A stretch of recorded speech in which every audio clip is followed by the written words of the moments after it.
All right, so today we are using a classic story many of us grew up with, The Little Red Hen. So, to teach young children about helping and working together and what it means to be part of a team. So, this video is for you whether you're reading the book at home or with little ones or using it during a preschool story time in your classroom. So there's a reason why the Little Red Hen has been around for so long. It's simple, it's clear, and it gently shows children what happens when someone needs help and others choose not to help. It's not about blame, it's not about good guys and versus bad guys.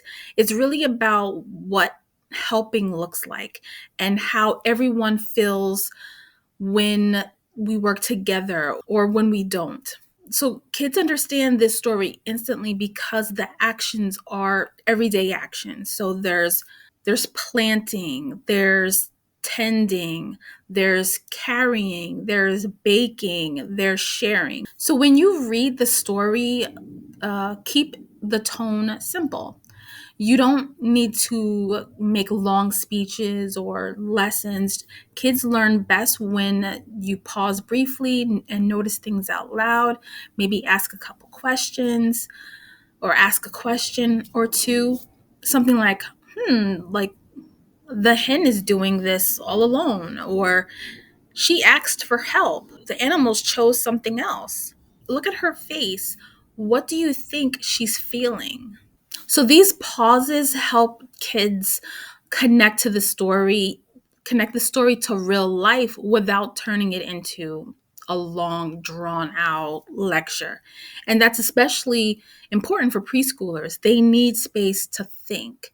So I do want to offer some discussion questions that you can do. And then you can do this during the story. Like I said, like a quick pause. You can ask them questions. You just basically you have to read the room. You have to read the room, and if you've been with them a while, then you know what is too much, what is too long, etc.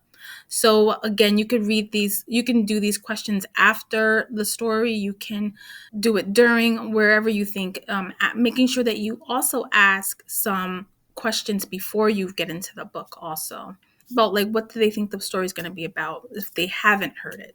So after the story, try some simple open-ended questions like these. Why do you think the hen asked for help? How do you think she felt when no one helped her? What could the other animals have done instead? When is a time someone asked you for help? Does helping make things easier or harder? How does it feel when someone helps you? These questions work great at home.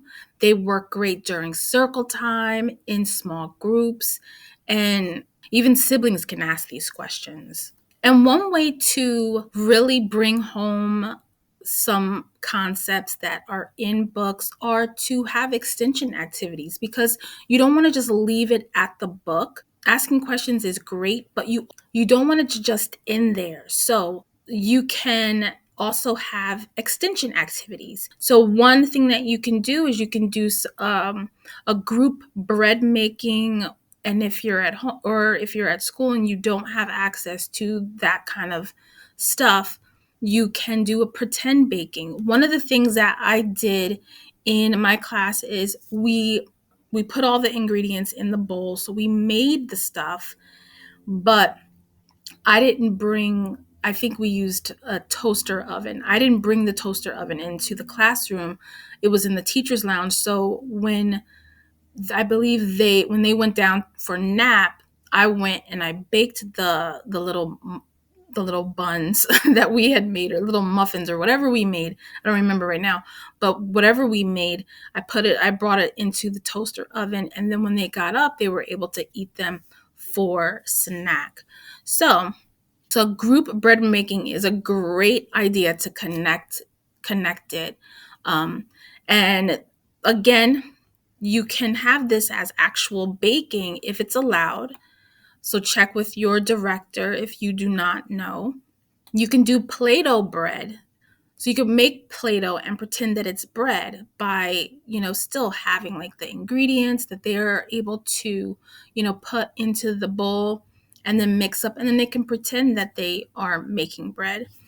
Another thing that you could do is dramatic play bakery. So you can actually have a bakery, or you can have like make it into a kitchen or something like that. And then they can pretend to make the bread. And basically, for this, all you're doing is really just having the kids take turns adding the ingredients or the steps. The next thing that you can do is you can have like a "can you help me" station. And this is something that you can add into your regular centers. Maybe it doesn't have to take up a whole center. It could be something that you place on a stool. So these are just basically quick stations that you can set up where children help with small tasks. So maybe you can have something like having them help you sweep up rice with a dustpan, or maybe you can have like a watering a plant where they get to water it. Sometimes you can have something like sorting pretend seeds or sorting real seeds.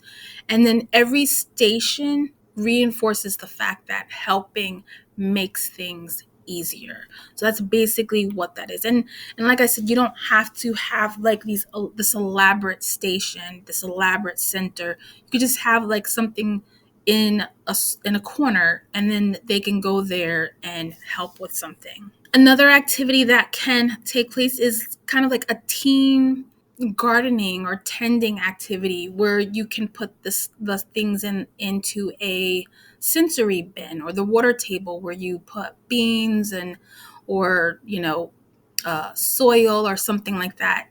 You put the scoops, you put felt pieces maybe that look like the different foods that, or the different things that would go into a dish or something. So you have kids that can plant, kids that can, gather, and kids that can carry the things together, just like the hen did in the story. So remember, you're just bringing it back to the story. You're trying to connect it to the story. Another thing that is one of my favorite activities is to role play. So this is basically where you let the kids act out the story, and you can have them switch roles each time, or maybe during a certain point in the story they can switch roles. This is something else that would help them, love the idea and help the lesson stick. So definitely try those. And moving to the home extensions for parents and homeschoolers, again, bake something together. This is the perfect season to do those kinds of things. Like you can bake so many different things: cookies, muffins, uh, cake. You can actually bake bread. You can even, or just toast. um, and the children will help you with mixing, with the pouring, setting the table. And then you could talk about how working together makes jobs easier and more fun. Maybe you can have some type of challenge game, like a family helper challenge game, where you choose one thing that everyone can help with, whether it is tidying a room, like your living room, or maybe washing some fruit, or feeding a pet. So basically, the goal is not to speed through it. It's not speed. It's just basically working on teamwork. So stories give children pictures that they can remember later. So the next time you see a helping moment, you can bring their memory, or draw their memory back to the book. Something like, that was just like helping the little red hen, or something like, oh, you helped the group. That's teamwork. Or you made this job so much easier, just like in the story. So when you make those kind of like connections or those associations, they help children learn the behavior instead of just needing constant reminders. That's how stories help real world character growth. So again, this book is such a practical way to show preschoolers the power of helping and working together. And it fits perfectly into November themes of family, of community, of gratitude, of teamwork. So many different themes can be covered with just one book. So definitely make sure that you are using books when you are trying to help the children learn a concept. I mean, it's such a great way, and it's a fun way because, and I didn't get into that part, but you can make it so much more livelier for them and more real for them. But that is it for this video. Thanks for being here, and I will see you in the next one.